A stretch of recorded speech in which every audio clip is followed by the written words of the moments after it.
The 15% threshold set for independent candidates to contest the national and provincial elections took centre stage at day 2 of the hearing into the constitutionality of the Electoral Amendment Act.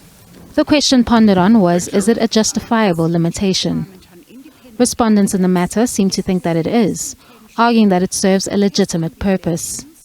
Once one puts it at 15% of the threshold, the purpose of the contestation requirement being at 15% is that even if you are able to register as a party or as a party to participate in the elections, you still need to meet the higher requirement to contest the elections.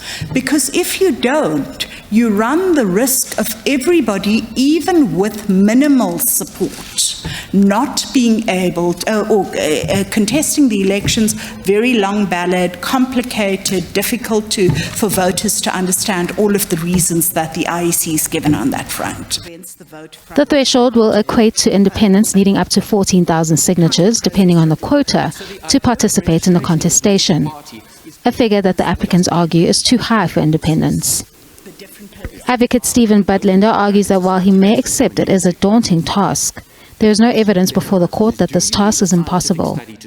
There's no evidence that anyone tried to collect these signatures and failed, or had any difficulty. There's no evidence even to say, this is what I would envisage in doing in collecting the signatures, and I don't think I'll be able to because it's too expensive, too costly, too timely. There's nothing, not a word. But there is also no word on the second problem, which is, I don't think I will be able to get 14,000 signatures because it's too costly, too timely, too expensive.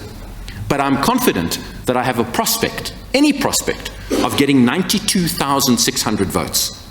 Now, without those two pieces of evidence, this challenge is stillborn.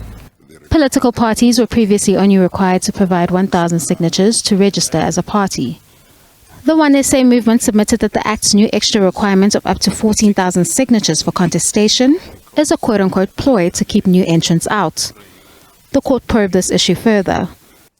If this requirement of 1,000 signatures was good enough for political parties, why are you making it so hard now when they are independent candidates?